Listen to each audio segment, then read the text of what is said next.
My contribution this evening is going to be from a different angle, a different perspective, because I was actually down in the trenches. I worked on the LIHEAP program from 1982 until the close of 1987. And because of the nature of the work I did, I had certain insight which I want to share with you. But before I do that, I want to say something which I have waited 44 years to say. And it's the following. When I came on LIHEAP in 1969, I went to work for Israel Aircraft, and I don't exactly remember what Professor Aaron's title was. I think he was the head of engineering. And he was extremely good to New Olim, including, and I don't know if he remembers this, but one of the Olim was married to a non-Jewish girl. We arranged for her to be converted, and we made a chuppah kedushin at the old Avia Hotel, and I was holding up one part of the chuppah, and the professor was holding up another one. And I think it was in 1970. So I appreciate that. Before I went to work on the V, I worked on another program which today more or less is the Arrow missile. And I want to say the difference between the way that was run, and it was run well, and the way that the LIHEAP program was managed. When I came on LIHEAP in 1969, it was still the old boys system. Everybody knew everybody. The head of the project could pick up the phone and speak to the defense minister. I was called in, I arrived here in September, and late in November, when he first had an opportunity, I was called in to the Air Force officer, Benny Pellet, who eventually became the head of the Air Force. At that time, he was a Tataluf, I guess you call it a brigadier general, and he interviewed me to see if I was good enough to work on the program. It was very personally done. Now, the LIHEAP program was much more professional, and it was extremely well run, and it was run by a gentleman who just passed away, Vadia Harari, and he ran the program on such a good, organized way that people were frightened of him. Because what happened was we used to go to meetings once a week in which you had to report on what you had done compared to what you had said the previous week that you were going to do that week. And the secretary took notes. I first began to work on what's called reliability, to see that the plane is reliable. And it's a very difficult job. Reliability was new here in Israel. Today it's taught in universities. For example, we worked on the landing gear, and you know when a plane takes off, you want the landing gears all to go up, and when the plane comes back, you want them to all go down. And if they don't, or if one does and one doesn't, you have a major problem. So it's not only getting a plane to take off, do its mission, but it also must come back safely.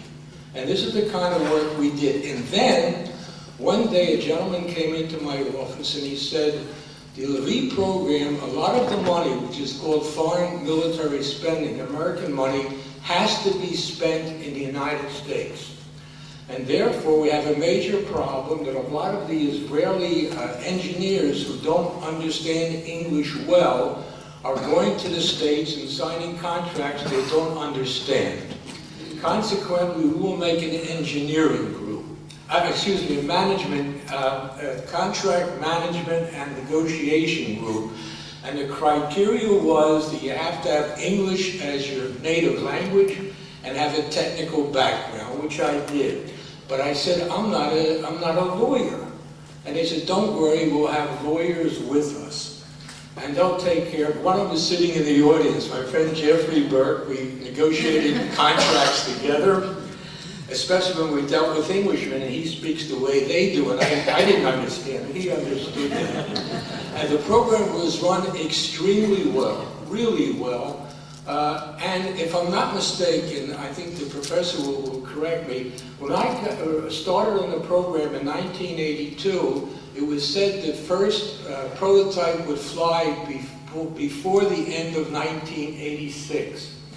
The first prototype flew at 12 noon December 31st, 1986. 12 hours before the end of the decade. And I'm going to tell you something. I was on the 3rd floor in the engineering building watching it, and most of the people, including myself, had tears in their eyes. Because we had worked so hard for 5 or 6 years, and suddenly it was there. And it's like having a baby. It really is.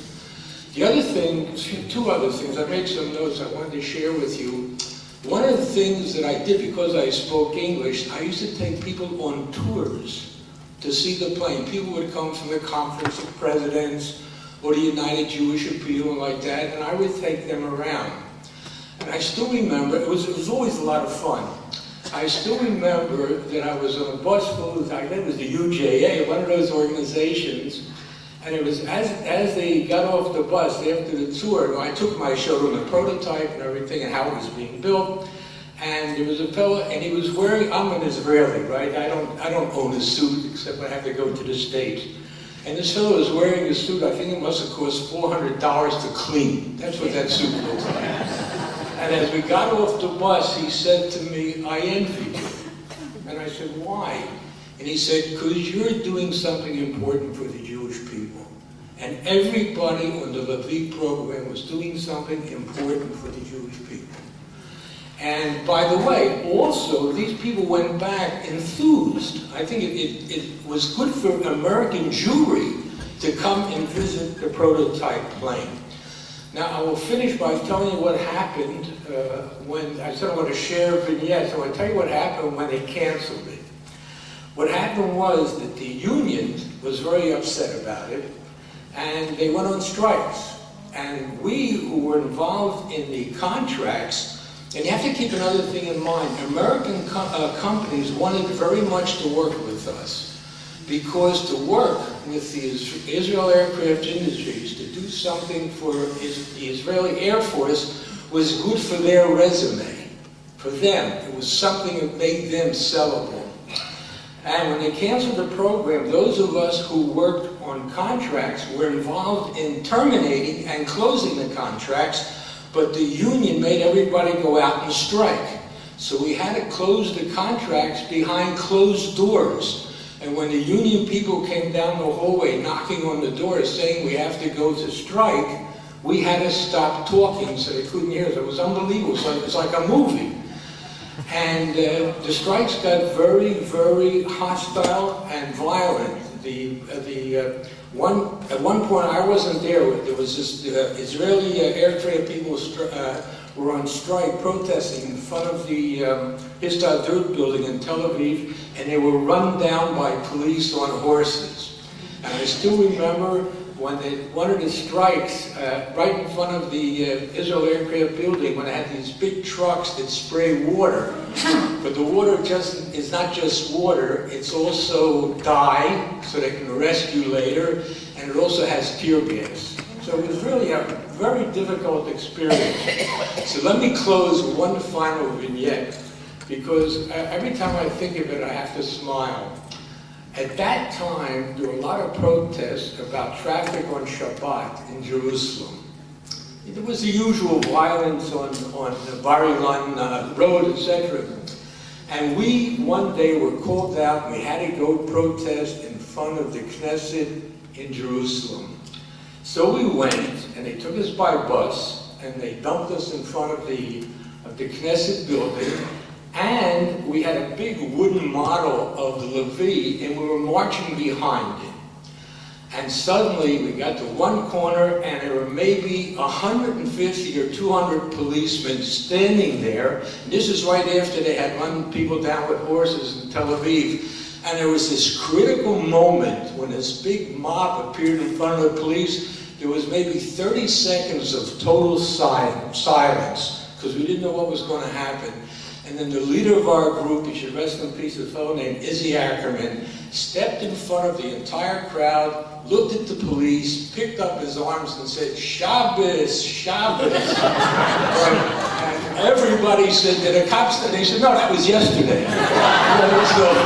So that's how they, so in conclusion, a lot of people were laid off, as the professor said, and it was really a tragedy, that the LIHEAP was stopped, and it was a tremendous personal disappointment for a lot of people. I'm sure I knew people who had left the country, engineers who left the country because there wasn't that much industry to absorb them. So that's how I spent my time on the LIHEAP. It's more than 20 years ago, it's 25 years ago, and I look back on it as the highlight, one of the real highlights of my life. And I wanted to share that with you, so thank you.